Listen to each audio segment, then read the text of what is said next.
Short video today just to cover an event I attended on Saturday at Bikesoup.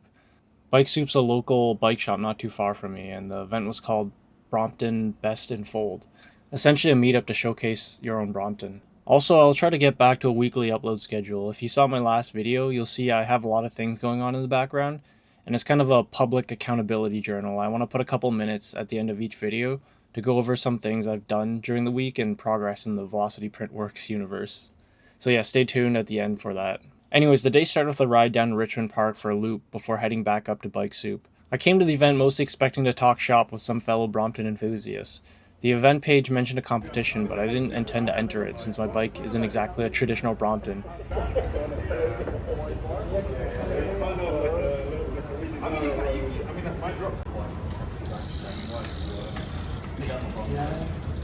After about an hour of chatting and looking at each other's bikes, the first competition began, and it was the weigh-in for the lightest bike. Because you're gonna include this way as well. Naka-perk spam po. Okay, where we go? Yes. 6.9. Whoa! What? That's crazy light! Surprisingly, there was only one T-line, and it belonged to Dennis, who worked at the Covent Garden Brompton Junction. It's his tricked-out showy bike, and it's currently set up as a single-speed. Notable mods include the fancy Cane Creek EE brakes. It's crazy clearance. These are the regular version with an adapter that allows them to work on the Brompton, which is why the tire clearance is so tight. Also, Cane Creek did announce recently a set of Brompton-specific brakes, which are probably like 800 or 900 pounds for the set. We were all weighing our bikes with how they were set up for daily riding, which I think is a great way to do it. As I said before, I explained to the organizers that I wasn't really there to enter the contest, since the main frame of the bike isn't from Brompton, but they were totally cool about it and included my bike as well.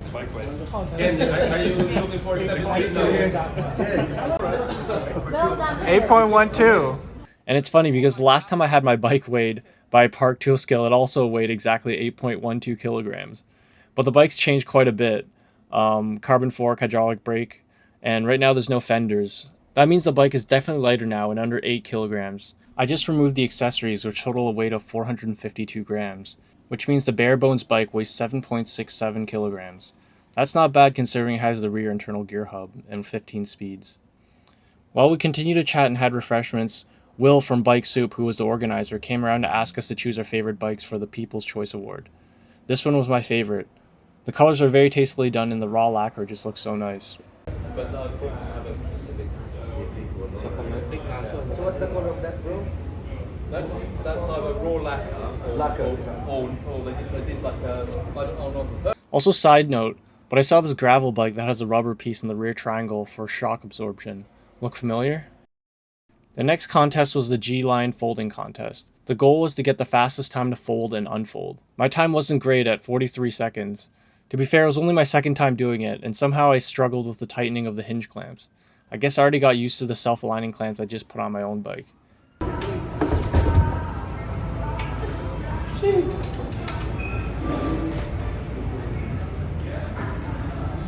Winner gets that bag.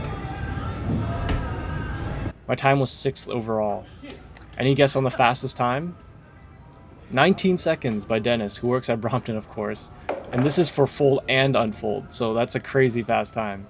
He won a Brompton backpack worth 180 pounds. Not bad.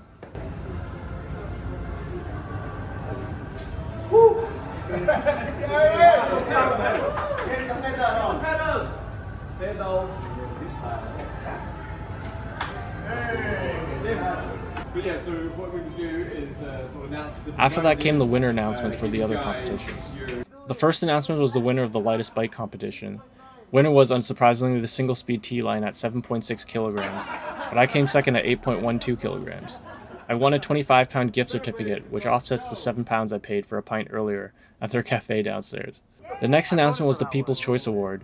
Winner was the P-Line with the purple stem I voted for. Second was the purple and pink bike that I also saw at the Brompton World Championship social ride last Sunday. And third was Dennis's T-Line. And the last contest was the most original customization, which was determined by Will from Bikesoup, I believe. First place was a T-Line with a 7-speed mod and a gigantic rear sprocket. I believe it was 32 teeth. But one issue with that build was that the chain would come off when folded. The tensioner can't take all the slack with the longer chain. The second was Emerson's P-Line. Forgot to take a picture, but this is from his Instagram. He also has a YouTube channel you can check out. And surprisingly, I came third.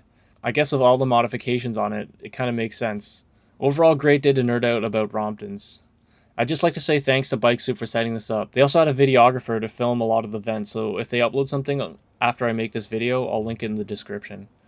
I think there were about 15 of us who attended, which is a pretty small number compared to the number drawn by some Brompton and London Brompton Club events.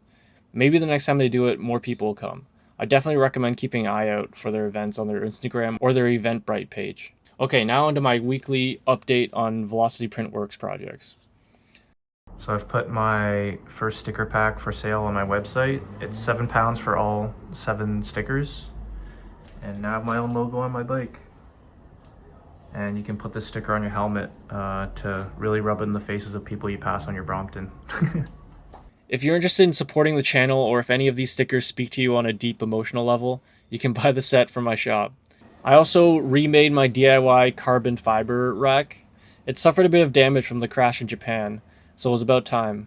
These 2 stays were fine, and then for this I just cut it a bit short from the previous length, because it used to extend out to here, but I just cut it a bit short so I could reuse these 2 tubes. The main thing was remaking this cross here, and all the fixtures were more or less reused as well.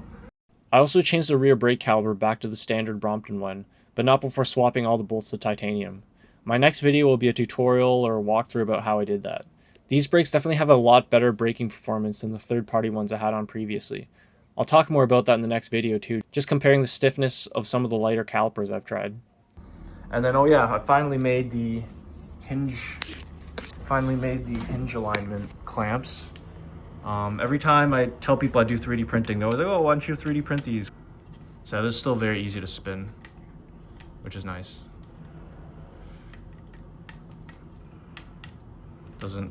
Stays aligned quite well.